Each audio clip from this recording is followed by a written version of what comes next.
हसन, आपकी नज़र में ये दोनों जानिब से, दोनों पार्टीज की जानिब से ये विन विन सिचुएशन है या फिर सियासी चाल दोनों जानिब से चली गई?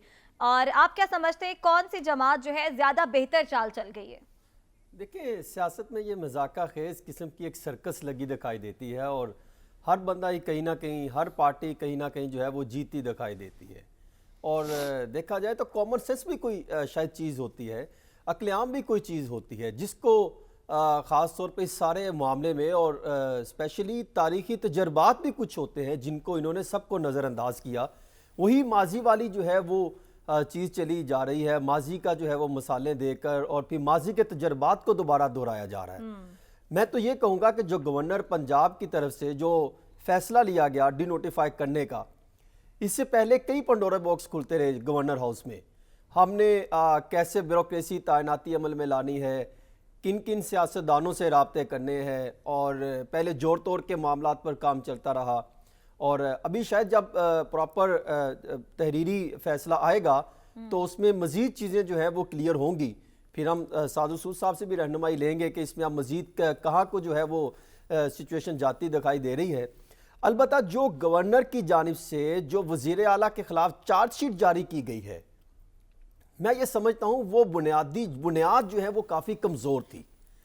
पहले वो ये जो चार्जशीट में लिखते हैं कि चौधरी शुजात हुसैन और आसिफ जरदारी के दरमियान इख्तलाफात हैं, वो परवेज़ इलाही के दरमियान। परवेज़ इलाही खुद ये बार बार कहते रहे हमारा उनके दरमियान कोई इख्तलाफात है ही नहीं, हम तो जो है वो अपनी सियासत कर रहे हैं, मैं अपनी सियासत कर रहा हूँ, हम खुद कहीं ना कहीं जो है किसी पॉइंट पर एक हैं।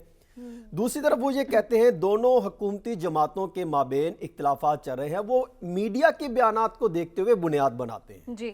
तीसरा वो कहते हैं ख्याल अहमद कासरू कि उनको आपने सूबाई वजीर बना दिया, इमरान खान साहब को पता नहीं, ये भी कोई इतनी पोजीशन कोई ज़बरदस्त किस्म का या मजबूत पॉइंट नहीं नज़र आता। फिर सरदार हुसनैन दरेशक का इस्तीफ़ा इन्होंने बुनियाद डाली गई।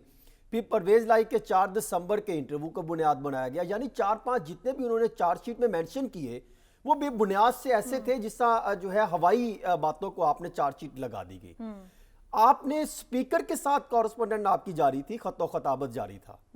परवेज़ इलाही जो कि वज़ीर आला पंजाब है, उनसे तो उन्होंने तो इनकार किया ही नहीं, ये तो स्पीकर ने इनकार किया। आप स्पीकर के खिलाफ क्या आइन के मुताबिक क्या आप उनके खिलाफ कोई चीज भिजवा सकते हैं? आप उनके खिलाफ कार्रवाई करने के बजाय आप वज़ीर आला पंजाब को डी नोटिफाई कर रहे हैं। फिर दूसरा ये है कि क्या गवर्नर की जानिब से क्या उनको डायरेक्ट कोई ऐसा खत लिखा गया हो जिसमें चौधरी परवेज़ इलाही ने कहा हो कि मैं इत्तेमाद का वोट नहीं लेता, आप असेंबली का इजलास बुलाएं। और दूसरा मैं ये समझता हूं जो काफ़ी दिनों से ये बहस चल रही है कि सेशन नहीं बुलाया जा सकता, कोई कानूनी माहिरीन कहते हैं कि बुलाया जा सकता है। माजी में ऐसी मिसालें मौजूद हैं कि स्पेशल सेशन बुलाकर इत्तेमाद का वोट लिया जा सकता है या तहरीक अदम इत्तेमाद आ सकती है, लेकिन आइंदा आने वाले दिनों में काफ़ी जोर तोड़ का सिलसिला उरूज पर रहेगा। अच्छा। और जब भी मामला होगा आखिरकार कहीं ना कहीं वज़ीर आला पंजाब का इंतखाब दोबारा होगा एक बार फिर, और कहीं ना कहीं निकल के जो मैं देखता जो मुझे चीजें नजर आ रही हैं, दोबारा इंतखाब होगा।